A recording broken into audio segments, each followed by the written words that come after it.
Hey YouTube, it's Corlash1990, and today I am doing a video on the co-op and solo games that I really enjoy playing. And I'm going to kind of briefly explain why I play them and why I enjoy them so much, and why you potentially might enjoy one, if not all of these games.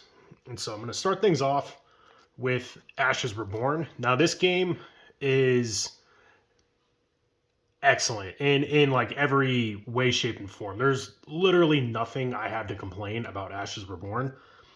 It did start out as a PvP game, player versus player, but with the recent expansions with the Red Rains, you can now play co-op or solo against a shared enemy, a chimera.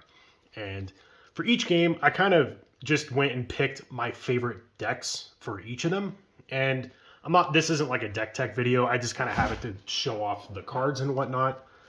And yeah, so for Ashes Reborn, Rowan Umberend is my favorite Phoenixborn. He's very gimmicky. Basically, he wants to draw his like signature card all like three times, get these red raindrops, and put out this big chimera thing. And it's also just one dice type. In this game, your resources are dice. If you don't know, you get 10 of them, and the colors of dice that you bring determine the types of cards you can play. So like this whole deck is just a mono time deck, and yeah, it's great for solo. Like these, I particularly play solo. These are more co-op based because I enjoyed the co-op kind of aesthetic more than solo. Especially for Arkham Horror, this game is already difficult as it is in co-op. It gets even more so in solo to the point where it's almost not even fun. I guess you could relate it to Dark Souls, which I do love the Dark Souls franchise, but this game is just very intense solo. But for this, the action passing like you do like a main action, side action, then the Chimera goes, and it's very engaging the entire time. And the difficulty settings for the Chimera are excellent. The standard beginner mode really is just to like kind of teach you how the Chimera works and how you can strategize against it, and then you can increase the difficulty a lot more with the two other forms that the Chimera has. And then to take things to another step, I'm just running one dice type, restricting myself to a very limited card pool to further increase the difficulty against the Chimera and whatnot. And this is the only game that I have everything for. Earthborn doesn't count because it's just the one box, which is something that I really like about Earthborn. But I own every expansion for Ashes Reborn. It is probably my favorite game. I don't know. Arkham Horror is arguably the greatest card game I have ever played, right up there with Netrunner. Excellent game. But this is probably just, for me personally, my favorite game, especially for solo. It is the best solo kind of experience for any card game I have ever played. And the cards just, they all look phenomenal. Like they have such great artwork. I can't, especially this character's aesthetics. Like, I mean, if you're into like Turtle Knights and stuff, or just regular turtles, but it's just, there isn't one card in this game that I do not like the artwork for. Like, I love everything about this game. You have this person with a hammerhead shark for some reason. But yeah, that's enough on Ashes Reborn. It is excellent. It's also not that expensive to get into. You can get the Red Rains like starter pack, which has the first expansion for Red Rains, and it comes with the 10 ceremonial dice. You get a deck with it. Every Red Rains expansion, you get a monocolored deck for it to pair with that Chimera. Excellent price point. You don't need every expansion for this game. I don't think you need every expansion for any of these games, but particularly this one, you can play very, very narrow with the card pool and still have a full experience as someone playing a full collection, in my opinion. Next is Marvel Champions, and this is my favorite deck for Marvel Champions. It's my favorite X-Men X-Force character. I freaking love Cable. Everything about him, his lore, how he plays in the game is excellent too. And Marvel Champions, I do enjoy co-op. It is fun. My girlfriend and I have played several times, and it's fun. I do not like the campaign style play for like the scenario expansions. You have like, what is it, like 5 villains or whatever you get to fight against. There's some little bit of story that ties it all together.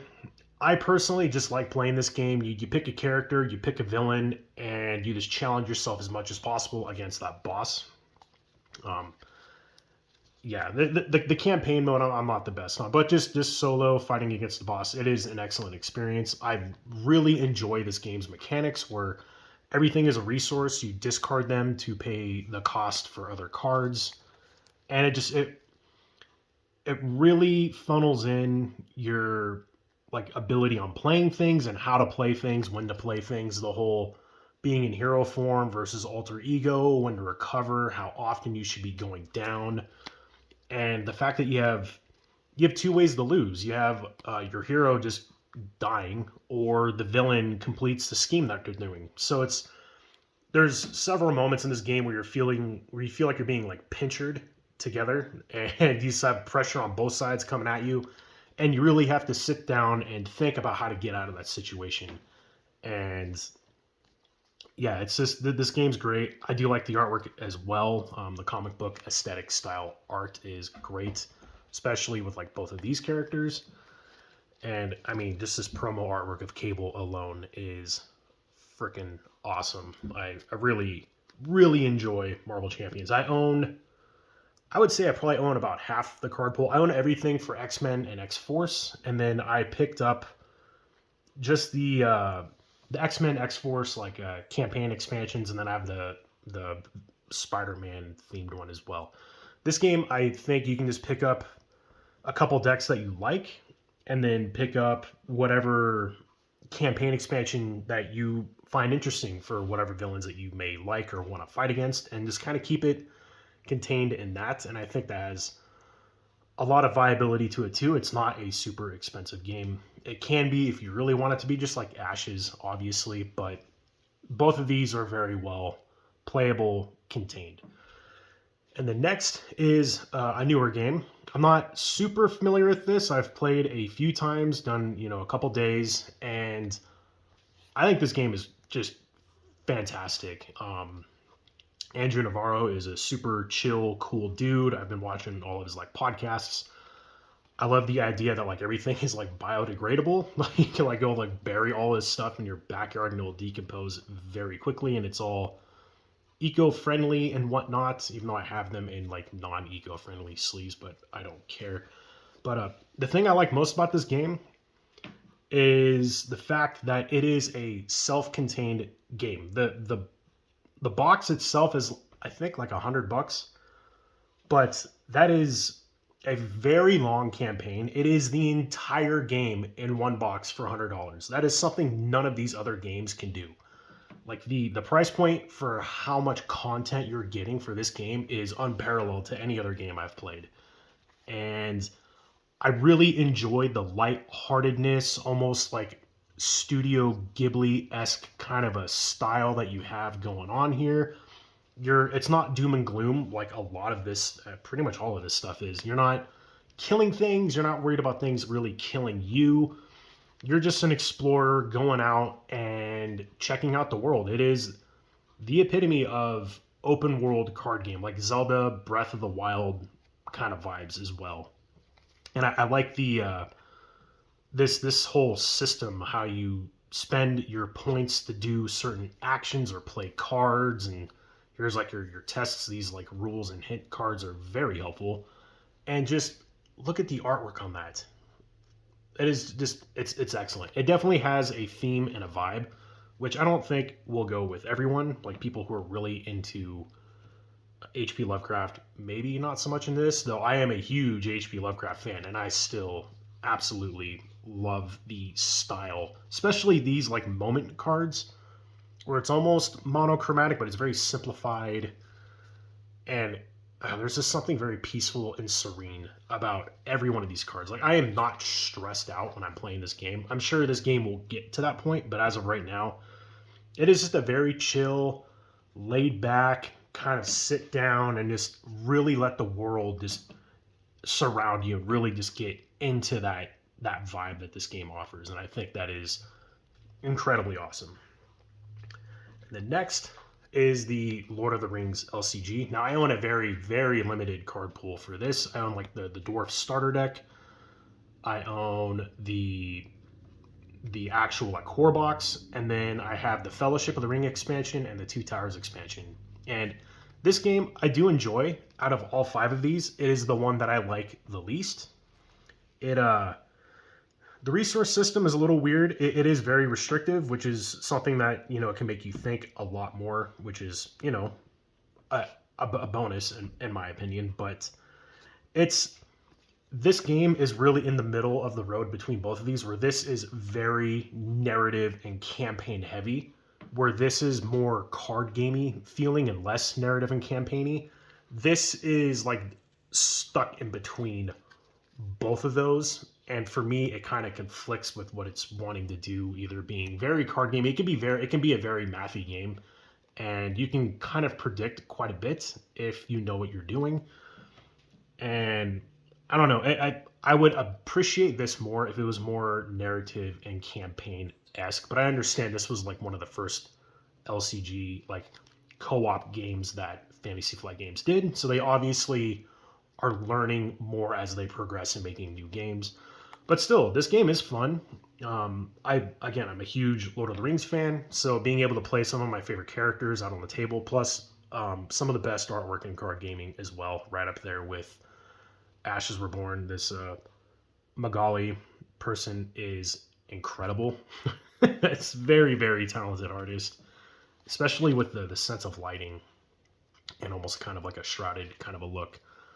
But yeah, it's fun. Like you quest, you explore things, you kill stuff. It's very Lord of the Rings esque feeling.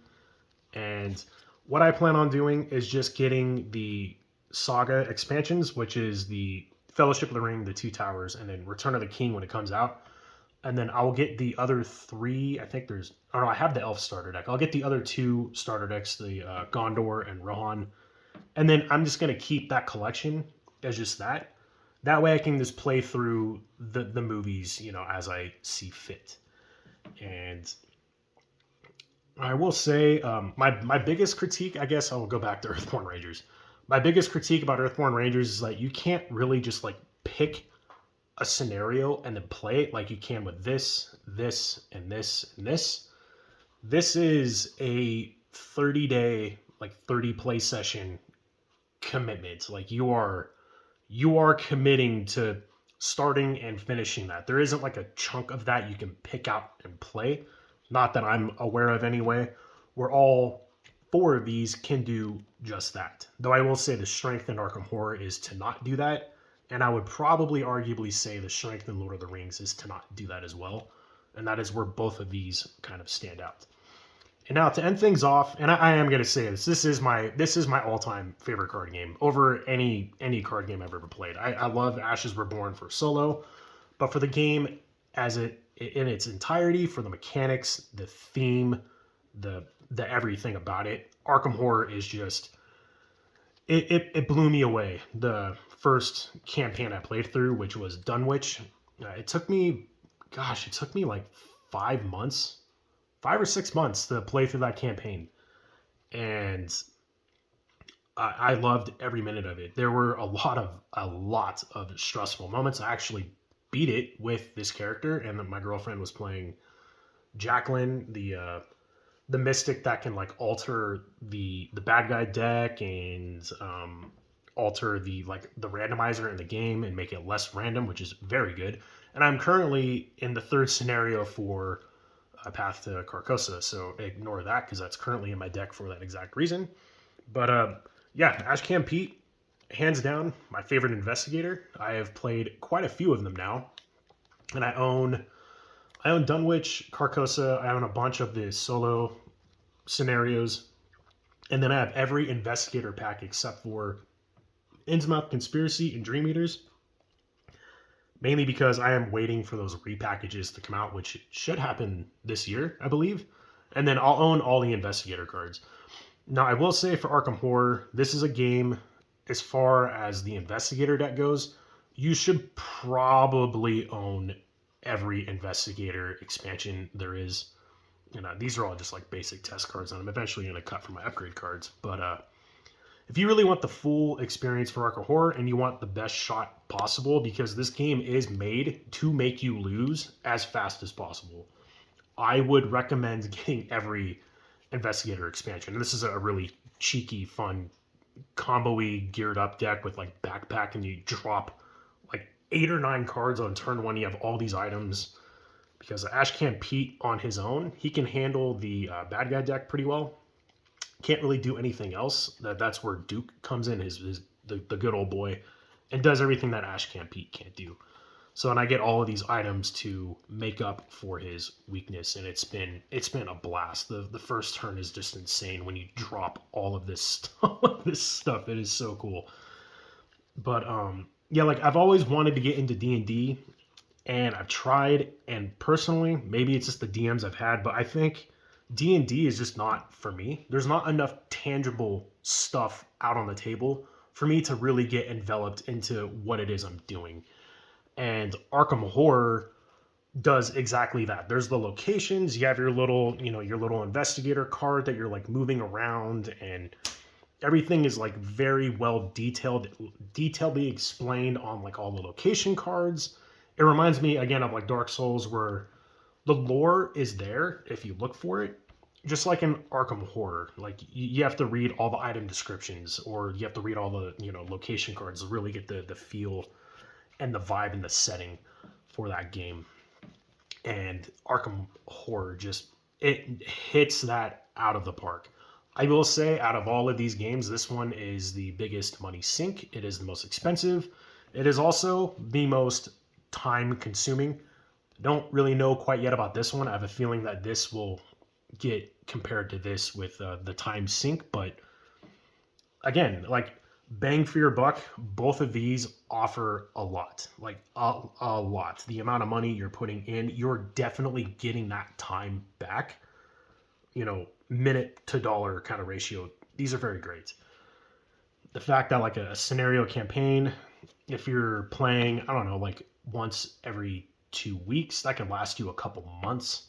If you do this like one game a month, that could last half a year. Like, but there's something to say about that for sure. And the whole campaign log recording I really like for this game. This one, it's not as much. It's very light. This kind of made up for what was lacking here.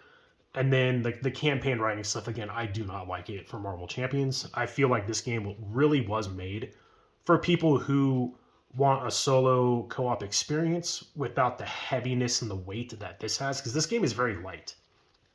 It is a very light playing game. You can set it up very quickly in just a couple minutes, and you can play a game in a couple minutes, and then it's just done. Where Arkham Horror takes a long time to set up, Lord of the Rings takes a while to set up. This one doesn't really take as much to set up because the game is constantly evolving as you're traveling and moving to locations. So the setup stuff is all kind of built into this. And the setup for this is really not that long either, especially if you have like a very simple build for your Chimera, which is cool because you can play the 3 Chimeras, you can play them all differently. Like you don't use the cards that come with the Chimera and that's just it. You can use the other cards with the other Chimeras with this Chimera, and you can mix and match them. It's the level of variation with not only the player deck but the Chimera deck it's insane. It's very customizable. Same with this, with the modular sets and everything else. So anyway, that is all of the co-op and solo games that I play and why I play them. And honestly, I think all of you should give each of these a shot. They're all very well worth it. They're all very, very good games. A lot of good minds behind them, and there's a lot of like thought put behind them, at least from the experiences that I have had. And yeah, I can't recommend these games more. And if you're not into the whole TCG or CCG kind of model or thing, and you don't play any of these games, again, highly look into them. These ones being the most affordable, these two being a little more expensive, but like the best bang for your buck. And then this one's very much in the middle of the road. Again, if you love Lord of the Rings, you're gonna love this game regardless. So anyway, that's the video. Make sure to like, comment, subscribe, and comment down below if you play any of these and if you enjoy them, or if there's any of these that you don't enjoy. I would really like to hear everyone's opinions on both of those things. I like hearing both sides of the story, both sides of the coin. So anyway, thank you all for watching, and I'll catch you all next time. See ya.